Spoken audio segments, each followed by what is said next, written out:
I always think that magazines are considered to be democratic. You don't need any other medium. You don't need a video recorder, software, computer to access them.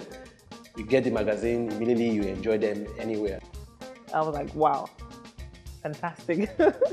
I mean, first of all, I wasn't too sure. I thought it was more like a foreign magazine, but obviously owned by an African person, because it had a lot of African themes to it. And I just thought it was totally different, and like none we've ever seen in Nigeria, which is very different. And the first time I actually saw it was at W.H. Smith. Now, FAB Magazine is totally redefining the standards as far as publishing is concerned. Very soon, you'll find that a lot of the so-called best magazines, locally, will have to start to follow what FAB is doing. FAB has totally changed what everybody thinks a good magazine is about. I'm a designer. I've been a designer for 10 years, and I've worked with various publications as a fashion stylist, and I've proposed loads, of changes to be made to, loads of different magazines.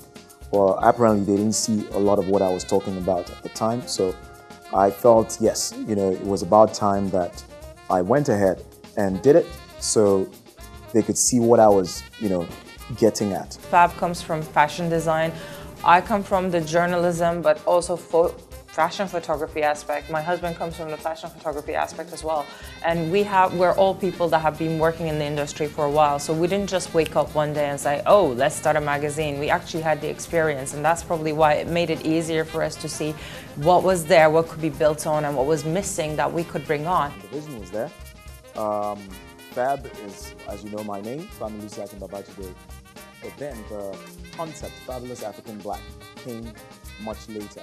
And it was in the process of grooming, putting together this, trying to develop it, that I met with a gentleman called Shudi, who at the time was actually a photographer at my fashion show in London.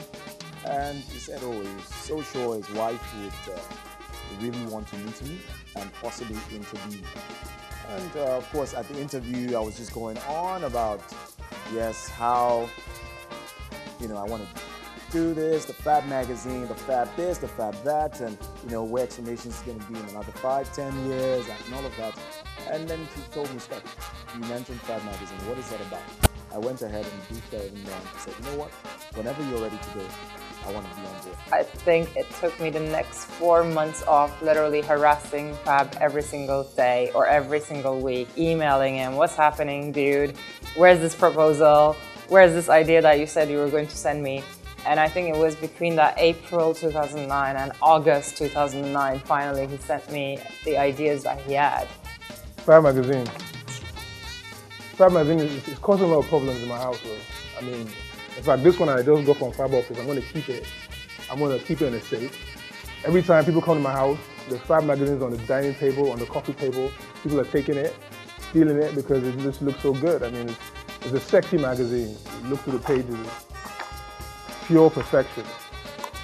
Nobody can believe now that back in October 2009, we actually did 6 meetings a day in Lagos. We sometimes kind of did the impossible, or what people think is the impossible, to make sure that we could get 6 meetings a day, all booked, and then we'd come back to the office at 10 o'clock. At the time we were based in Ikoyi. We'll come back to the office at 10 o'clock and we'll plan the next day's meetings with military precision and start making phone calls to confirm the meetings. And that was a hectic whole week of meetings after meetings. Followed by Christmas 2009, I came back. December 2009, I came back again with more meetings. And we launched the magazine in 2010 in Nigeria, 21st of March. And that's how it all came about. I remember the first time I saw FAB was in 2010. It was around May, April. Terence called me for a photo shoot and I said, what magazine is this? And he said, FAB. I said, I hadn't heard or seen FAB before, so I walked up to the office and then I saw the mag. I was like, oh my God, is this Nigerian? Like, When you see FAB, you think international, you think it's something out of Hollywood. And a lot of people we were wondering what it was all about. And the first time I saw it, I was impressed and I was proud to be Nigerian because it was very rich, and I held it in my hand and I couldn't believe that it was a product from Nigeria by Nigerians, and I was totally impressed. What drives FAB and Team FAB, everyone that comes together to put the magazine together, is actually the challenges that we face.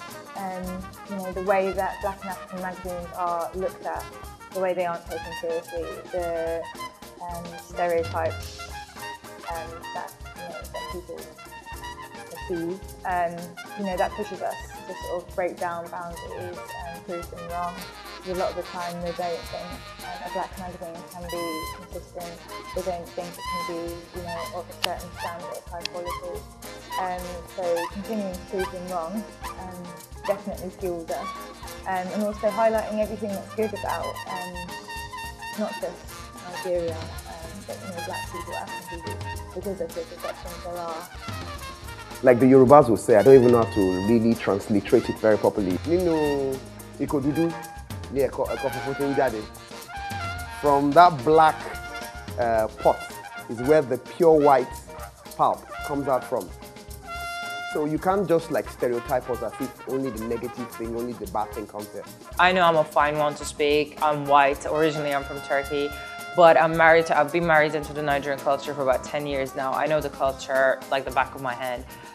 So it was the idea of the team mostly is made of Africans, Nigerians, non-Nigerian Africans, or even mixed race, Black people, Caribbeans. So we wanted to show the world that you do not need Condé Nast to come to Africa to make Vogue Africa. We have the talent and we have the potential to make it happen and tell our story to the world.